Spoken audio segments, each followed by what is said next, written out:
Good afternoon, everyone, and thank you for having me on this forum today. The topic of my slot, and something which I feel very passionate about as an endocrinologist, is obesity as a chronic disease, the current landscape. These are my disclosures. So let's start at the very beginning to make sure that we are all on the same page when we speak about overweight and obesity. So according to the World Health Organization, obesity is defined as abnormal or excessive fat accumulation that may impair health and well-being.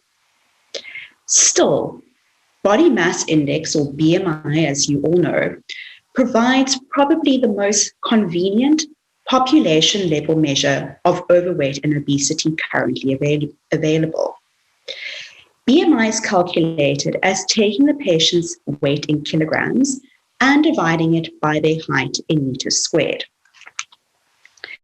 Now, BMI can be used to classify our patients into several groups.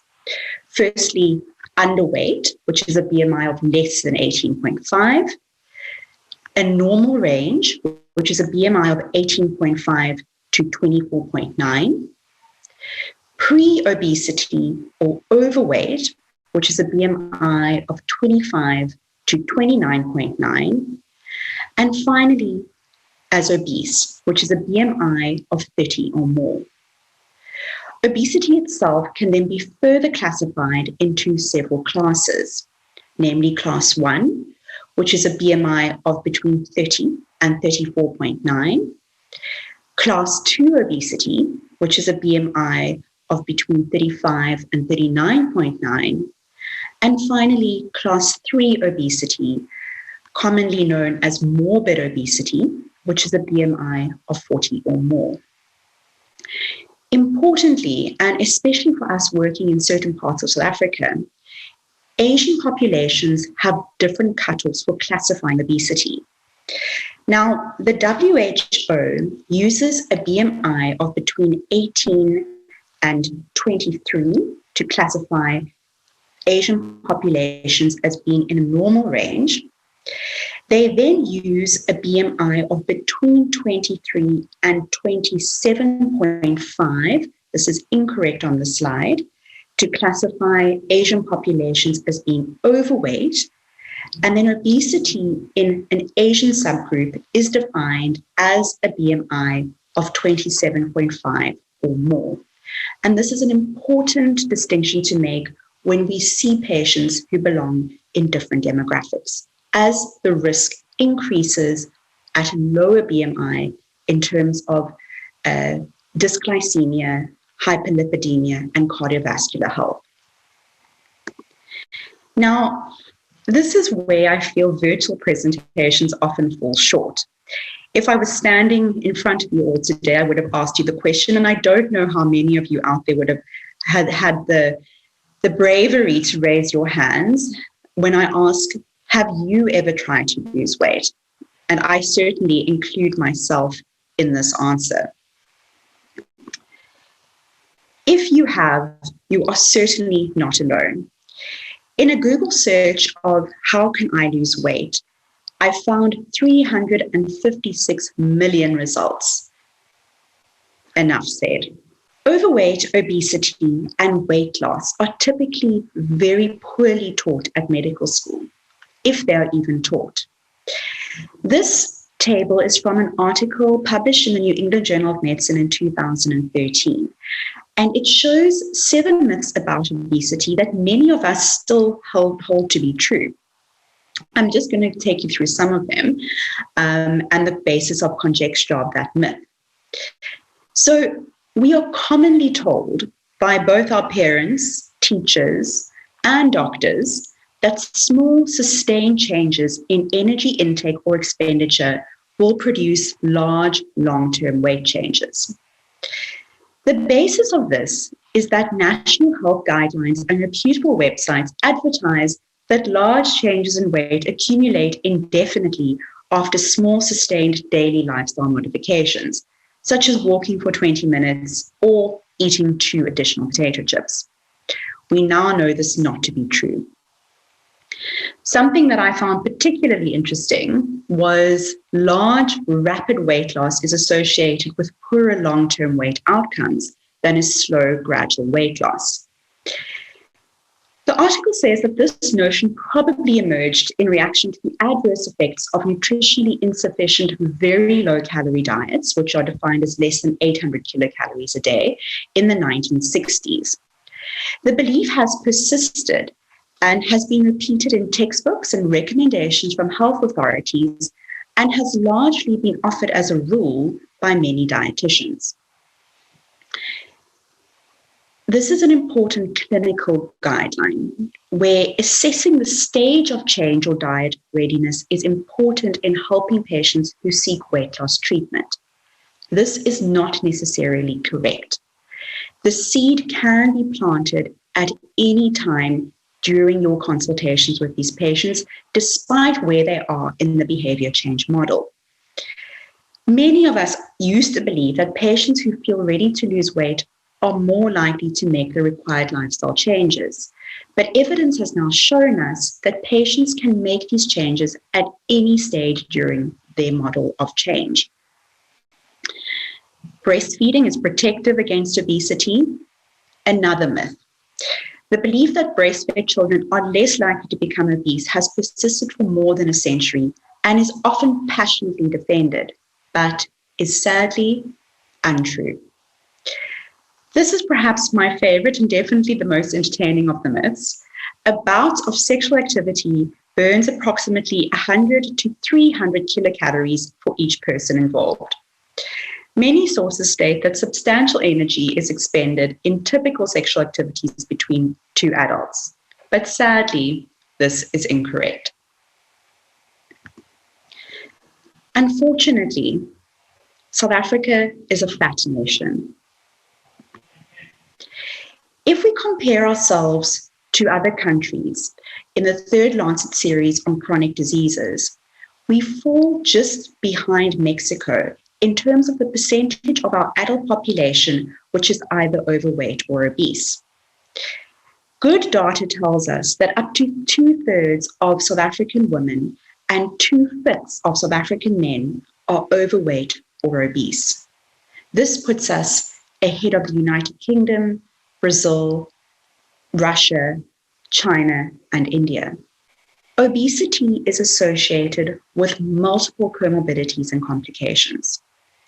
These include metabolic, mechanical, and mental. We often tend to focus, and as an endocrinologist, I'm guilty of this myself, on the metabolic complications of obesity, as this seems to be the most life-threatening in terms of the patient's management.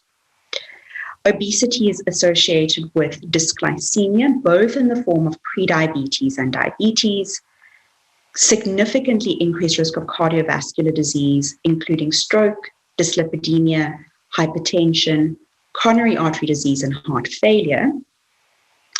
But we tend to forget the mechanical complications of the disease, which include significant immobility and osteoarthritis. And we forget the impact on the patient's mental health, where there is a significant comorbidity of depression and anxiety in this group of patients, often accompanied by an impairment in physical function, which further exacerbates the cycle.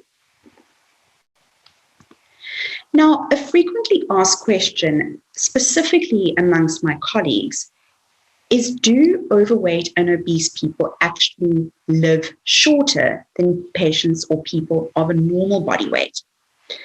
So the answer is yes. Obesity has a major impact on life expectancy. It is estimated that almost 80% of people in the normal BMI range at age 35 will reach 70 years of age. However, this falls to approximately 70% for a BMI of between 30 and 35, 62% for a BMI of between 35 and 40, and finally 50% for a BMI of between 40 and 45. This equates to an increase in mortality of around 30% for each 5 kilograms per meter squared increase in BMI, which, for those interested in statistics, gives us a hazard ratio of 1.29 per 5 kilogram per meter squared.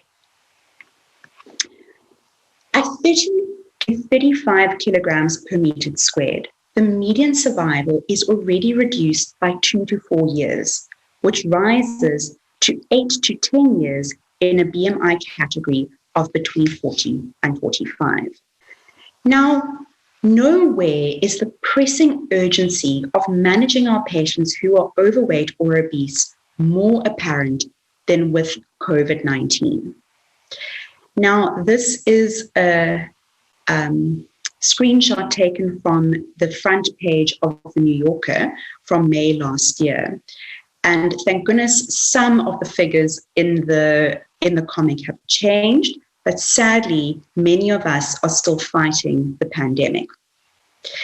Now, when I refer to 3 pandemics, I'm specifically referring to COVID-19, obesity, and diabetes, or if we want to clump them all together, diabesity.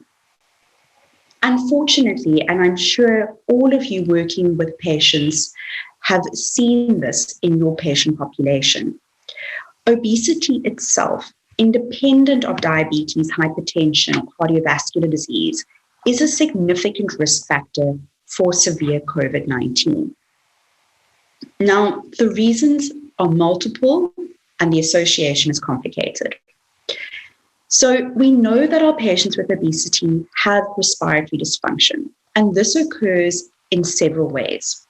Firstly, impaired respiratory mechanisms. There's increased airway resistance. There's impaired gas exchange. There are low lung volumes, and there is often loss of muscle strength. Unfortunately, having worked in the ICU myself for the past year, I have seen this firsthand. These patients are difficult to ventilate, and they are difficult to perform procedures on, and they are even more challenging to prone. So it makes it a challenging physical task for both doctors and nursing staff alike. We know that patients who are obese have more comorbidities than patients of a normal BMI. These include an increased risk of cardiovascular disease, diabetes, and renal disease. And finally, they are at an increased metabolic risk. These include an increased association with hypertension, prediabetes, insulin resistance, which is a step before that, and dyslipidemia. All of these combine to put our patients who are overweight and obese at a significantly increased risk of severe COVID-19. Now, if we look at the global economic impact of obesity and COVID-19 on healthcare systems, the numbers are quite staggering. So if you have a look at the screen, there is a non-Novo Nordisk study as well as a Novo Nordisk sponsored study, which I have illustrated on the right. So if we turn our attention first to the non-Novo Nordisk study on the left, which was published in Obesity Reviews recently, it looked specifically at the problem I've been referring to in the previous slide. They looked at individuals with obesity and COVID-19, and it was a global perspective on the epidemiology and biological relationships. Now, they looked at 75 global studies, of which about 30 were European, and they found that obesity was associated with a more than 40% higher risk of being COVID positive, 113% higher risk of hospitalization, which is quite remarkable, a 74% higher risk of ICU admission, and a 48% higher risk of mortality. This is something I have seen mirrored in our South African context, as there were very few, if any, patients admitted to our ICU who were of a normal BMI. If we look at the Novo Nordisk study, they looked specifically at the costs of the COVID-19 pandemic associated with obesity in Europe. Now, during the first wave of COVID-19, which we know was much smaller in the majority of countries than the second wave, an estimated 76% of the total COVID-19 healthcare costs were associated with the treatment of people who were overweight or obese. And that's just a BMI of greater than 25. The healthcare cost of treating people with obesity, which was a BMI of 30 or more, was 6.1 billion euros, or 44% of the total COVID-19 expenditure. Finally, the estimated cost per patient admitted to hospital was 30,982 euros, which is basically now like R1 million, among patients with obesity class 3, which was a BMI of 40 or more, or 96% more versus people who had a normal body weight. The costs of this disease speak for themselves. We know that obesity is associated with many complications, but does losing weight actually help these? So, most likely, yes. These studies looked specifically at the benefits of about 5 to 10% weight loss, which is not that much. So, we've seen that with as little as 5% loss of body weight, there is a reduction in the incidence of type 2 diabetes. There is a reduction in cardiovascular mortality. There are improvements in the blood lipid profile. There are improvements in blood pressure. There are improvements in the severity of obstructive sleep apnea. And importantly, something we often neglect as clinicians, there are improvements in health-related quality of life scores. In the next few slides, we will look at each of these in more detail. So if you wanted some bedtime reading, I can refer you to several guidelines that have been published in the last couple of years, which have finally recognized obesity as the chronic disease that it is. It has a clearly defined pathophysiology, which we are still doing a lot of work on, and it is characterized by recurrent remissions and relapses over the course of many years. How many patients in your practice have you seen who have told you that at more than one occasion, they have lost weight and regained it all and more within 5 years? So these guidelines have been published by various international bodies and are freely available as PDFs online. They serve as a helpful guide for those of us who are interested in treating these patients with overweight and obesity, which is something that I think is hopefully going to shift to include a greater spectrum of healthcare professionals who want to dedicate themselves to managing these patients. The first couple of guidelines published here tend to focus around BMI as a goal in terms of treatment, whereas these ones towards this side tend to focus on the improvement of obesity-related complications in terms of measuring success. Now, the most common methods in determining whether a patient has overweight or obesity is by using a BMI measurement. We sometimes supplement this by other anthropometric measurements, including waist circumference, which I think must be measured in every patient, or body fat percentage if you have the equipment to calculate this, and it's something you've been trained to do. Regardless of which set of guidelines we choose to follow, the treatment of overweight and obesity often follows a 3-tiered treatment pathway, which includes, at the beginning, diet and exercise, pharmacotherapy, and surgery. It's important to remember that we don't have to use these all concurrently. They can be used at the same time. We do not have to wait for a patient to fail a trial of diet and exercise before introducing pharmacotherapy. Patients may be started on weight loss medication from the beginning, or even be referred for bariatric surgery at the initial consultation if the patient qualifies and it is something he or she is open to doing. So these tiers do not have to be used successively. They can be used together and they supplement each other. Now, the health impact of obesity and obesity-related complications can be used at the beginning to categorize patients into different risk categories, representing the severity of the disease, and to place the patient at a different stage of treatment. This probably becomes more important when we are talking to funders about bariatric surgery, and it is often a useful guideline for the patient as well to assess their progress.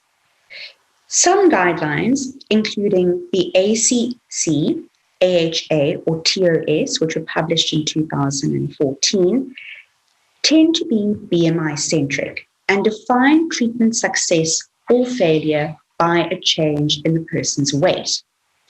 Therefore, if an individual does not lose a specified amount of weight, the healthcare professional will suggest that the patient carry on to the next stage of the treatment pathway. But as I've said again, they do not need to be done consecutively. On the other hand, the AACE guideline, which was published in 2016, defined treatment success by improvement in obesity-related complications, such as dysglycemia, hypertension, and dyslipidemia. Thus, if improvement in complications is observed at a certain stage of the treatment, the next pathway will not be required. Just a note on that, I think it's important that the patient's goals and the clinician's goals are aligned. It's often easier and more satisfying for us as clinicians to define very clear objectives at the beginning of treatment and to say, we want to normalize your dysglycemia, we want to normalize your hypertension, and we want to normalize your dyslipidemia. Ideally, this would include normal biochemical parameters with hopefully a concurrent reduction in the medication burden. However, even though this is easier for us to do and often more satisfying, it may not be the patient's goal. The patient may tell you, I want to sort of lose 25 kilograms because I want to be the weight I was before I was married. And yes, it's important to explore the rationale behind this, but it's also important that we try and help the patient to achieve their goal, which may be very different from ours. So the improvement in complications may not always be the patient's goal, and it's important to explore and to align these as much as possible.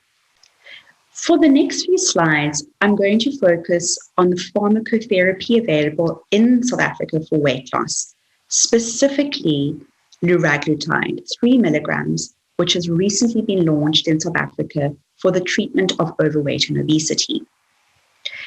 Now, the safety and efficacy of liraglutide 3 milligrams was examined in the SCALE program. So the SCALE program included 7 trials in total with more than 6,000 subjects that were enrolled. There was a phase 2 trial, 4 phase 3A trials, and 2 phase 3B trials. So it was a large program. Now, I don't want you to get lost in the data on a Sunday afternoon. So I'm going to try and simplify these trials as much as possible. So we are going to specifically look at weight loss across the phase 3A trials. And in doing so, we look specifically at the SCALE obesity and prediabetes study, the SCALE diabetes study, the SCALE sleep apnea study, and the SCALE weight maintenance study. So these figures here refer specifically to the weight loss at the end of the trial, with liraglutide 3 milligrams, which is the dark blue arrow, versus placebo in gray. I'm not going to refer in this slide to the improvement in the other metabolic parameters, which are quite remarkable, and I'm happy to take questions on those at the end.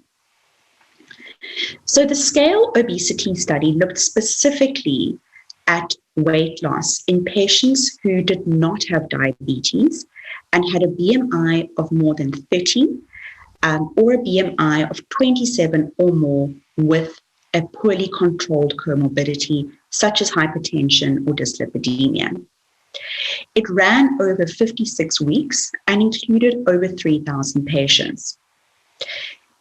A group received the active component of liraglutide 3 milligrams versus placebo. At the end of the trial, we saw a weight loss of approximately 8% on average in the active liraglutide group versus a reduction of about 2.6% in the placebo group. They then looked at patients over 160 weeks in terms of those who had prediabetes and how it impacted on the development of type 2 diabetes over that time period. Now, the results in terms of preventing diabetes are quite startling, but I'm again only going to speak about the weight loss in this trial. So the patients who received the active liraglutide 3 milligrams lost about 6.1% of their body weight compared to the placebo group, which saw a reduction of about 1.9%. Similarly, one of the scale studies looked at patients who had diabetes and the success of liraglutide 3 milligrams in terms of ensuring weight loss in this vulnerable population group. Now, in the scale diabetes study, we saw about 600 patients, and it ran over a period of 56 weeks. At the end of this time period, the liraglutide group had lost about 6% of their body weight versus 2% in the placebo group. And I just want to take your minds back to the benefits of weight loss slide, in which we already saw a significant reduction in parameters between a weight loss of 5 to 10% of body weight. In the scale sleep apnea study, which ran over 32 weeks and included about 350 patients, not only did we see a reduction in apnea and hypopnea events, but we also saw significant weight loss in these groups. We saw about a 5.7% reduction in body weight in the active liraglutide 3 milligram group versus a 1.6% reduction in the placebo group. Now, something which I am quite passionate and interested in as an endocrinologist is the maintenance of weight loss after a period of intensive weight loss. So how do we maintain weight loss is the question. So they looked specifically at using liraglutide 3 milligrams as a weight maintenance agent. The patients who entered this study had already lost weight over a 12-week period using calorie restriction. So you can see quite remarkably, even after the patients had lost weight before entering the trial, they lost a further 6.2% of their body weight while on liraglutide 3 milligrams, compared to a reduction of 0.2% in the placebo group. The patients who had entered the trial had already lost around 6% of their body weight. Now, just to break it down in categories, and I think this is an important slide when we discuss expectations with our patients. So the primary endpoints of many of these trials looked at how many patients would achieve a more than 5% loss of body weight and how many patients would achieve a more than 10% loss of body weight as an endpoint.